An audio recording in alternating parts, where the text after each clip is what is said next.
Hello అండి, అందరికీ నమస్తే. నేను మీ Gauravkrishna. Welcome back to our channel wall poster. So రీసెంట్గా సోషల్ మీడియాలో ఒక వ్యక్తి తనని తానే చెప్తూ కొట్టుకుంటున్న వీడియో చాలా వైరల్ ఉంది. సో అతను ఎవరో కాదు, డైరెక్టర్ మోహన్ శ్రీవాస్తవ. సో ఏంటంటే తను ఒక సినిమా తీశాడు. సినిమా తీసి థియేటర్లోకి వచ్చింది. థియేటర్లో మనోడు డైరెక్టర్ ఎవరైతే ఉన్నారో వెళ్ళి చూశాడంట. సినిమా ప్రేక్షకులు నచ్చుతుంది. బట్ ఏంటంటే సినిమా థియేటర్లో పబ్లిక్ లేరు. సో దాంతో సినిమా తీశాను బట్ సినిమాని ప్రజలు ఆదరించట్లేదు అని చెప్పి ఆయన చెప్పుతూ కొట్టుకున్నాడు. ఒకసారి చిన్న వీడియో చూడండి. సినిమాకి ఒక్కసారి బాగాలేదంటే నేను ఒప్పుకుంటా పోయా. మీరు సినిమాకే రాకపోతే నేను అసలు బాగాలేదు బాగుందో నాకు ఏం తెలుస్తుంది అసలు? నాకు ఎలా ఈ ఛాలెంజ్ నేను తీసుకున్నాను. నేను అది రిటర్న్ తీసుకొని నా చెప్పుతో నేనే కొట్టుకుంటున్నాను. నా చెప్పుతో నేనే కొట్టుకుంటాను. సో ఇక డైరెక్టర్ మోహన్ గారు తన చెప్పుతో తను కొట్టుకోవడం జరిగింది. ఏ సినిమా కోసం, మరి ఎందుకు ఆయన కొట్టుకున్నాడు, అసలు పబ్లిక్ నిజంగా రావట్లేదా అనే విషయం గురించి మనం ఒకసారి మాట్లాడదాం. సో సినిమా పేరు వచ్చేసి త్రిబానాదారి బార్బరిక్. సో ఈ సినిమా రిలీజ్ అయింది థియేటర్లో. బట్ ఏంటంటే ఇక్కడ డైరెక్టర్ ఆడియన్స్ రావట్లేదు అని అంటున్నాడు, కానీ ఉన్న ఆడియన్స్కి సినిమా నచ్చిందని చెప్పాడు. సో అడిగితే సినిమా బాగుంది అని చెప్పారు. బట్ ఆడియన్స్ థియేటర్కి రావట్లేదు అంటే సినిమా తప్పు కాదు, అక్కడ సినిమా బాగుంది, డైరెక్టర్ తప్పు కాదు, బాగుంది. బట్ ఏంటంటే ప్రమోషన్స్. సో ప్రమోషన్స్లో జాగ్రత్త వహిస్తే నాకు తెలిసి ఈరోజు ఆ డైరెక్టర్ చెప్తూ కొట్టుకునేవాడు కాదేమో.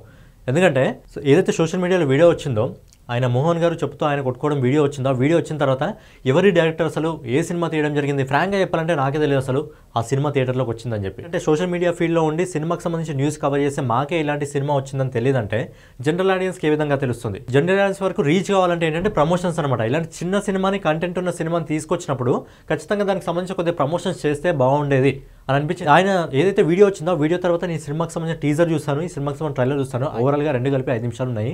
చాలా ఎక్సలెంట్గా అనిపించింది, యూనిక్గా ఉంది స్టోరీ. అంటే కొన్ని సినిమాల స్టోరీ చూసినప్పుడు మనకు అరే ఏదో ఉంది సినిమాలో అని అనిపిస్తుంది కదా. సో నిజంగా అనిపించింది. నేను చిన్న సినిమా కాబట్టి పొగడతలేదు, ఆయన ఏదో చెప్తూ కొట్టుకోవాలని చెప్పి ఏదో కొన్ని వ్యూస్ రావాలని చెప్పి నేను అనట్లేదు. నిజంగా సినిమాకి సంబంధించిన మీ టీజర్ ట్రైలర్ ఇప్పుడు వెళ్ళి చూడండి, అద్భుతంగా ఉంది. సినిమాలో ఏదో కొత్తదనంగా అనిపిస్తుంది. రీసెంట్గా మిరాయికి సంబంధించిన ట్రైలర్ ఏ విధంగా అద్భుతంగా అనిపించిందో అలాగే సేమ్ కంటెంట్ ఉంది. ఖచ్చితంగా టీజర్ చూస్తే, ట్రైలర్ చూస్తే అర్థమవుతుంది సినిమాలో కంటెంట్ ఉంది. బట్ ఏంటంటే ఈ మధ్యలో పాన్ ఇండియా సినిమాలు ఎక్కువైపోయాయి. థియేటర్కి పబ్లిక్ రావట్లేదు.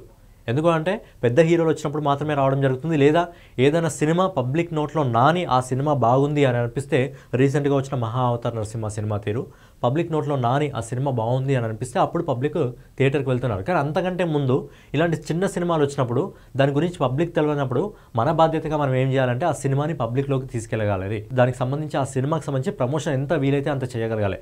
సో ఏంటంటే అక్కడ ప్రమోషన్ అనేది సరిగ్గా చేయకపోవడం వల్ల చాలామంది పబ్లిక్కు తెలియదు.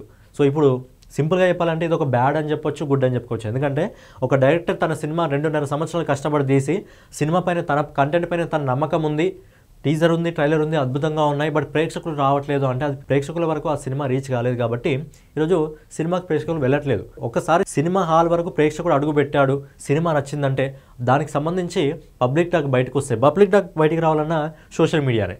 సో సోషల్ మీడియా ద్వారా అయితేనే పబ్లిక్ టాక్ బయటకు వస్తుంది. సో ఈరోజు ఆయన కొట్టుకోవడం వల్ల బ్యాడ్ జరిగింది, గుడ్ జరిగింది ఏంటంటే ఆ సినిమా గురించి మనం మాట్లాడుకుంటున్నామంటే ఈరోజు ఆయన సోషల్ మీడియాలో రిలీజ్ చేసిన వీడియో వల్లనే మాట్లాడుకుంటాం. సో ఈ సినిమా గురించి ఈరోజు నేను మీకు చెప్తున్నానంటే ఖచ్చితంగా ఆ వీడియో వల్లనే. అది ప్లస్ కూడా అయింది, ఎందుకంటే టీజర్ నచ్చింది, ట్రైలర్ నచ్చింది కాబట్టి ఖచ్చితంగా సినిమాలో కూడా కంటెంట్ ఉంటుంది. సో మంచి పాత్రలు ఉన్నాయి. సత్యరాజ్ కానివ్వండి, వశిష్ఠ కానివ్వండి, మన ఉదయ్ భాన్ గారు ఉన్నారు, అలాగే సలార్ సినిమాలో యాక్టింగ్ చేసిన అబ్బాయి ఉన్నాడు. ట్రైలర్ టీజర్ చూసినప్పుడు ఇంట్రెస్టింగ్గా అనిపిస్తుంది. కాబట్టి ట్రైలర్ టీజర్ బాగుంది కాబట్టి అవి చూసిన తర్వాత కొన్ని చూసిన తర్వాత సినిమాకి వెళ్ళాలనిపిస్తుంది. సో ఖచ్చితంగా ఏంటంటే సినిమాకి నేను ఖచ్చితంగా వెళ్తాను, వెళ్ళి ఆ సినిమాని చూసి దానికి సంబంధించిన రివ్యూ కూడా మీకు ఇస్తాను. సో వాళ్ళు చెప్పిన దాంట్లో, డైరెక్టర్ చెప్పిన దాంట్లో నిజముందా లేదా, డైరెక్టర్ చెప్పాడు సినిమా చాలా అద్భుతంగా ఉందని, మరి సినిమాకి వెళ్ళి సినిమా చూసి నేను మీకు రివ్యూ ఇస్తాను. టీజర్ మీరు వీడియో అయిపోయిన తర్వాత ఒక్కసారి ఈ సినిమాకి సంబంధించిన టీజర్ ట్రైలర్ చూడండి. ఎందుకంటే చిన్న డైరెక్టర్లు చాలా కష్టపడి సినిమాలు తీస్తారు. ఆయన ప్రొడ్యూసర్ కూడా కాదు, ఆయనకు అవసరం ఏడవడం. ఆయన ప్రొడ్యూసర్ కూడా కాదు, ఒక డైరెక్టర్ ఏడుస్తున్నాడంటే తన కంటెంట్ పైన తనకి ఎంత నమ్మకం ఉంది ఒకసారి అర్థం చేసుకోండి. సో బేసిక్గా ఏంటంటే ప్రమోషన్ అనేది సరిగ్గా చేయాలి. ఎంత పెద్ద సినిమా అయినా సరే, ఎంత చిన్న సినిమా అయినా. పుష్ప లాంటి సినిమాకే అల్లు అర్జున్ బీహార్కి వెళ్ళి ప్రమోషన్ చేశాడు. సో అంత పెద్ద సినిమాకి వెళ్ళి అక్కడ ప్రమోషన్ చేసినప్పుడు, చిన్న సినిమాలు వచ్చినప్పుడు మ్యాక్సిమం పబ్లిక్ తెలిసే విధంగా ముంగడికి తీసుకెళ్తే బాగుంటుంది అని చెప్పి పర్సనల్గా నా ఒపీనియన్. సో ఫైనల్గా ఇదనమాట వీడియో. ఒక సినిమా చేసి వచ్చిన తర్వాత నేను ఖచ్చితంగా ఈ సినిమా ఎలా ఉంది అనేది మీతో నా అభిప్రాయాన్ని షేర్ చేసుకుంటాను. సో ఇదనమాట వీడియో మీకు నచ్చినట్లయితే ఖచ్చితంగా లైక్ చేసి, కామెంట్ చేసి, సబ్స్క్రైబ్ చేసుకొని ఇలాంటి చిన్న సినిమాలని కూడా ఆదరిద్దాం.